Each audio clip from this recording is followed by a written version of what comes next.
Здравейте! Да кажем днес няколко думи за физическото ни тяло. Извинявам се, малко е ветровито, може би чувате силничко шум. Нямам допълнителен микрофон, но пък енергията е силна и искам да запиша това видео. И така, казахме, че душата е частица, в кавички частица, с оговорката, че не е точно частица, защото енергията не може да се оттели от енергията. И казахме, че тази частица от висшия космически разум, от необятното енергийно поле, тръгва на дълъг път във вид на душа, да изследва, да се преражда в много животи в различни измерения, да изследва, изучава, да придобива опит, да се развива и да върви напред. Има ли още хора, които не вярват в прераждането? Мисля, че вече има достатъчно доказателства, научни, има вече камери, техники, уреди, които измерват вибрационни честоти, вибрации, енергии, засичат аури,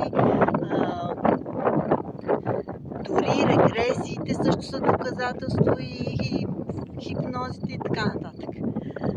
И така, както и да е.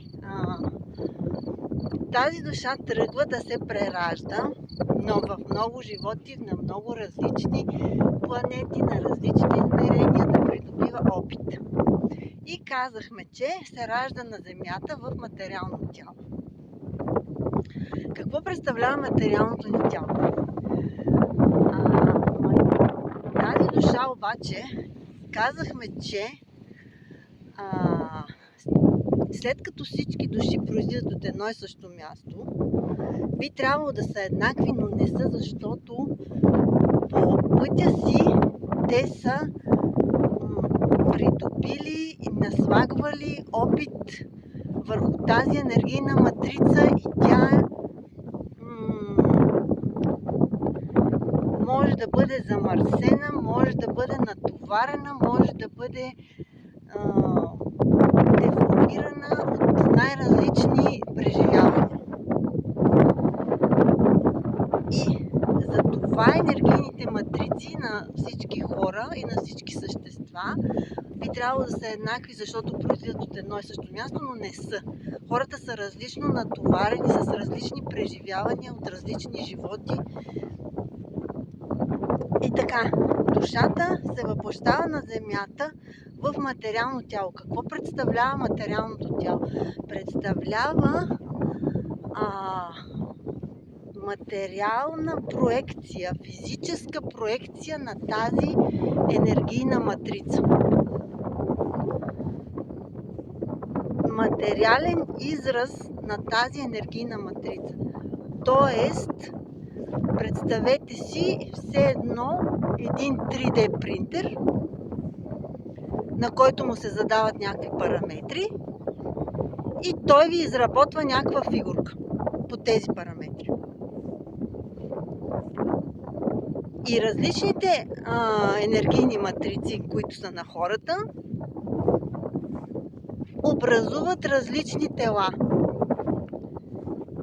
Тоест, нашето тяло заема формата на нашата енергийна матрица. И има причина то да изглежда точно по този начин, по който изглежда. Има причина носа ни, очите ни, косата ни, всички черти на лицето, телосложението ни и болестите, предразположенията на органите и така нататък. Всичко това е заложено в енергийната ни матрица. Тялото ни е само проекция, физическа проекция на тази енергийна матрица. Така. И ако желаем да правим някакви корекции на тялото ни, е нужно да коригираме енергийната матрица, а не тялото ни. Не става по обратния начин.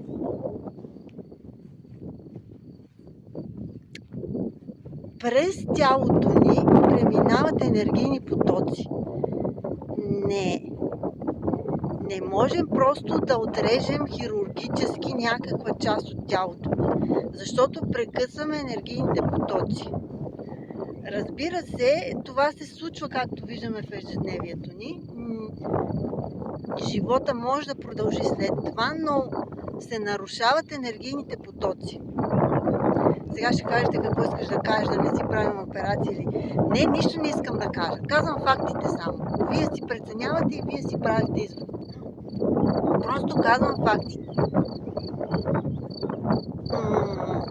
Да кажем и за пластичните операции също. Зад чертите ни стои енергийна матрица. Не можем да си променим носа.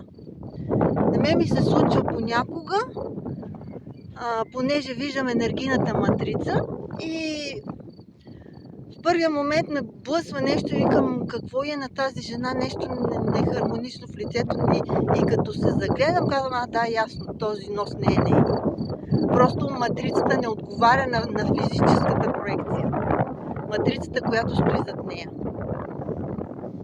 Не може просто така да променяме физиката си без да променяме енергийната матрица. Защото се получава дисхармония, несъответствие, което естествено е за наша сметка. Нали? Целта ни е да станем едно хармонично цяло с тялото ни, с физиката ни, с психиката ни, с емоциите ни, с енергетиката ни, с всичко. И така че хирургичните намеси по тялото не са най-доброто решение. Също така не може просто да си преместиш зъбите от тук. Няма как да стане това нещо.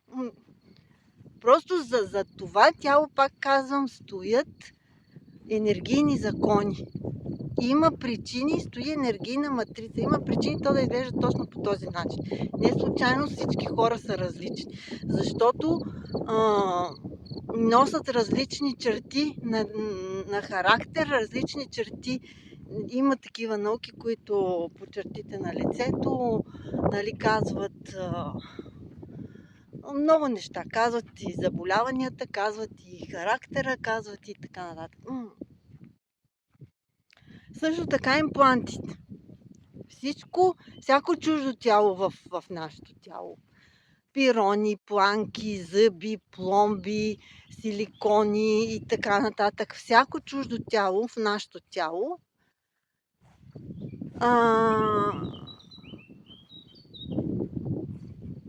предизвиква нарушаване на енергийните потоци.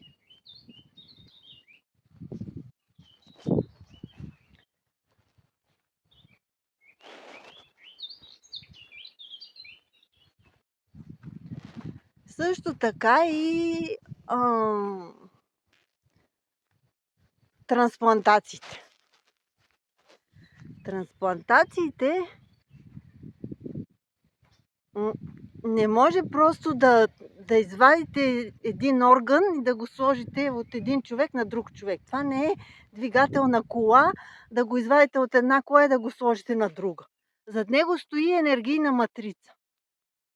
И енергийната матрица на човека, на когото го слагате, разпознава, че това не е неговата и започва имунната система да се съпротивлява, което води до цял живот приемане на имуносупресивни вещества, което е глупаво. И така, ако искаме да правим промени по физическото ни тяло, каквито и да са те, може да са свързани с заболявания, може да са свързани с козметични промени, може да са свързани с най-различни неща, е нужно да правим промени върху енергийната ни матрица. Оттам тръгват нещата. Физическото ни тяло е просто, както казах, материална проекция, физическа проекция. То също така показва абсолютно всичко. То показва всичко, пише на лицето на човек. Болен ли е, здрав ли е, краде ли, лъже ли, честен ли е, нечестен ли е, на какво ниво на съзнанието е, всичко. Натоварванията, психическите, всичко е изписано на лицето на човек. И така, физическото ни тяло е материална проекция на енергийната матрица, която всеки един носи от нас. И повтарям, ако искаме да се грижим за физическото ни тяло, първо трябва да се погрижим за енергийната матрица, да я поразчистим от разни ненужни неща.